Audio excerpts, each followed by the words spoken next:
Saludos, mi nombre es Limarí Rivera Ríos. Procedo a leer mi ponencia titulada José Martí en el ideario de Francisco Matos Paoli. El ideario de José Martí ha sido una continua fuente para las letras y los movimientos políticos y culturales de nuestra América y del mundo. Su influencia en escritores, políticos, hacedores de cultura ha sido motivo de estudios diversos y cuantiosos.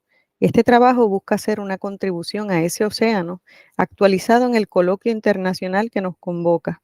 José Martí, un hombre de todos los tiempos.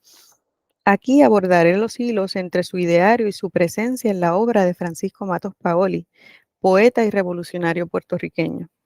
El eje temático de mayor fuerza será la unión entre ideario y praxis política en la obra de Matos Paoli, como legado o continuidad histórica de la del poeta y combatiente revolucionario que cayó en Dos Ríos en 1895 y que al caer le dio fuerza a uno de los apotegmas más definitorios de esa misma gesta. Hacer es la mejor manera de decir. Matos Paoli se refiere a sí mismo como este discípulo de Martí y de Pedro Albizu Campos, a quien considera además el último libertador de América. ¿Qué aspectos de su vida y su obra revelan esa condición de discípulo? El propio Albizu, líder del Partido Nacionalista de Puerto Rico, le llamó el Benjamín del movimiento libertador. Matos Paoli, nacido en Lares en 1915, se sumó al partido muy joven. Muy joven también comenzó a escribir poesía. Escribió su primer poemario con apenas 15 años, tras la muerte de su madre, Susana Paoli Gallá. En ese mismo año ocurrió otro evento definitorio para su trayectoria vital. En Lares vio a Albizu por primera vez. Así lo contextualiza en su autobiografía espiritual, y cito: mi pueblo, Lares, había sido la cuna en 1868 del primer bajido de libertad de nuestra patria.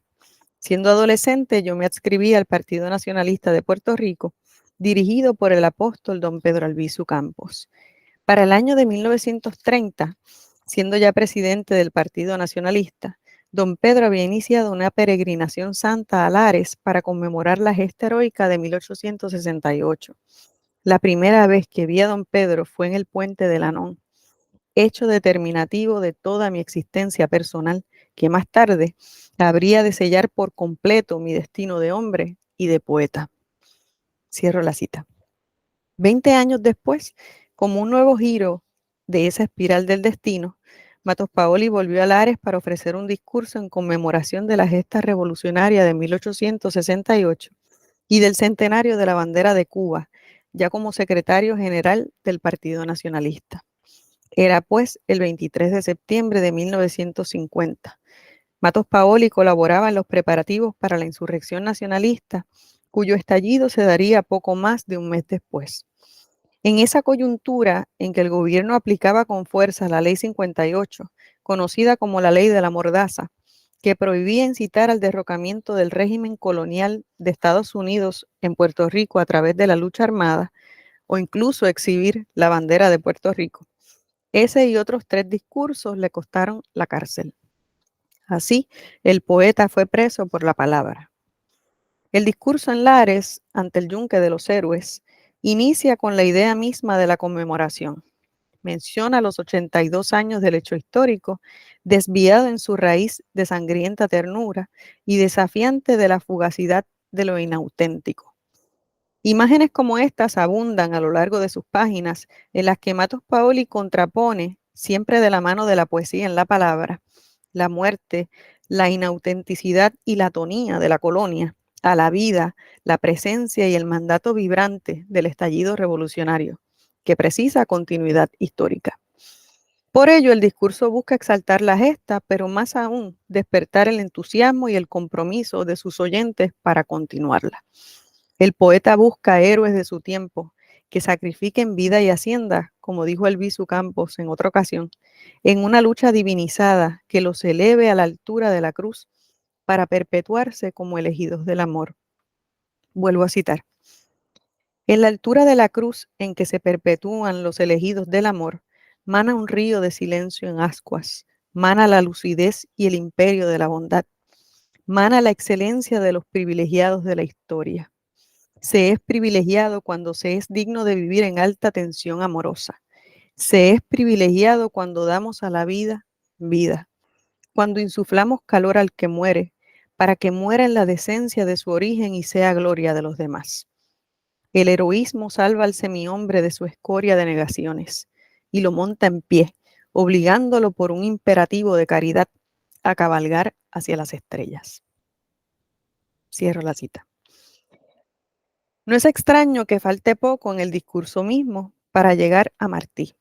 En este hilo de ideas de fuerte armazón religiosa, en un poeta que es además católico, masón, espiritista, ya han aparecido tropos que evocan, entre otros, el ideario martiano, el amor, el sacrificio, el heroísmo, la metáfora misma de cabalgar hacia las estrellas.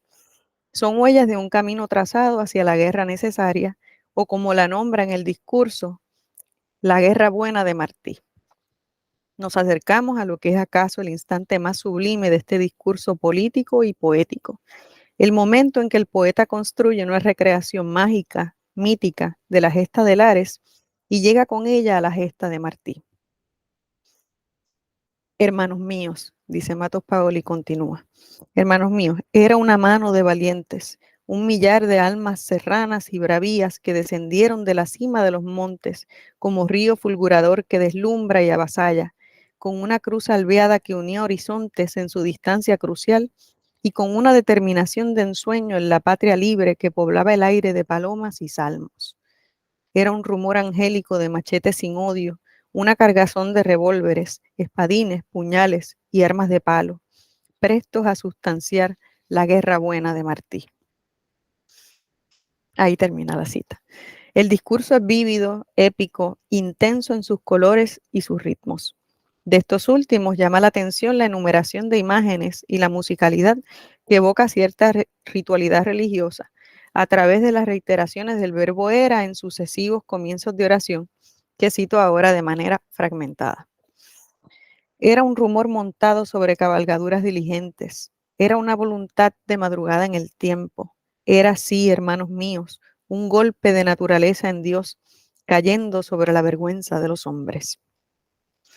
Es otra vez la épica mítica, gloriosa, desde la mirada y la memoria de un secretario general que no ha dejado de ser poeta. La integración de praxis poética y política es plena, cabal, y recuerda la integración de voces que cristalizan en su poemario más célebre, El canto de la locura, tal como observó agudamente el crítico y también poeta Carlos Alberti Fragoso. La integración de praxis poética y política revela la aducida condición de discípulo de Martí, a quien Matos Paoli busca también retratar a través de la palabra poética, como hace por ejemplo con el soneto Empareados, dedicado al apóstol de Cuba, José Martí.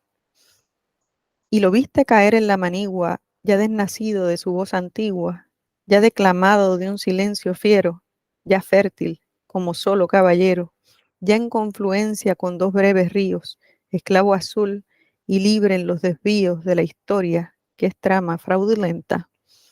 Cae el clavel, no cae la vestimenta, porque supone el necio de la hora que todo pasa y que en sí deplora el hombre su inocencia apalabrada. Yo sé que este Martín no es explanada, que no es triste, ni cae falto de fe, porque la historia siempre está de pie. En este soneto Empareados, el Martí Caballero no es explanada, no es triste, cae pero no falto de fe. Hay una fuerza en su caída como derrota que es victoria, en que estos signos invertidos dan razón a la historia para seguir de pie. Pero ¿a quién se enfrenta esta figura quijotesca en el fragor de la guerra buena? Una palabra resume la respuesta: al tirano, que en el discurso del 23 de septiembre Matos Paoli describe como la bestia feroz de la tiranía que se alimenta de la sangre de los héroes. Esa imagen violenta que remonta al Apocalipsis bíblico trae a la memoria poemas como El banquete de tiranos o Yugo y estrella, entre otros versos libres de Martí. En la obra poética martiana, la celebración del banquete reúne a dos tipos de hombres representativos del bien y del mal. Los tiranos, animalizados, que encarnan los pecados de la gula y la avaricia, y los otros, que como flores simbolizan la belleza, la honradez y el sacrificio de las almas nobles. De la honradez y entrega de estos últimos surge un cinto de luz, del cual carecen y del que huyen, pavoridos, los tiranos.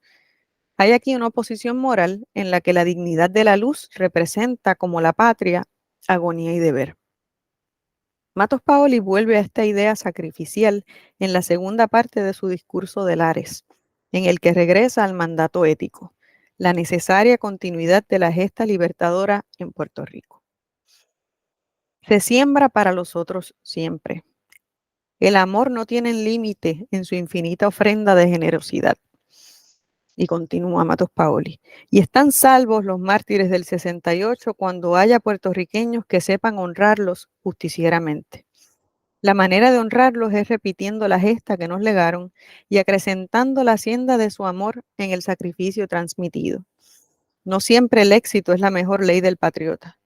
Lo sabía Martí cuando clamó que la patria es agonía y deber. Lo sabe nuestro maestro Pedro Albizu Campos cuando define la patria como valor y sacrificio.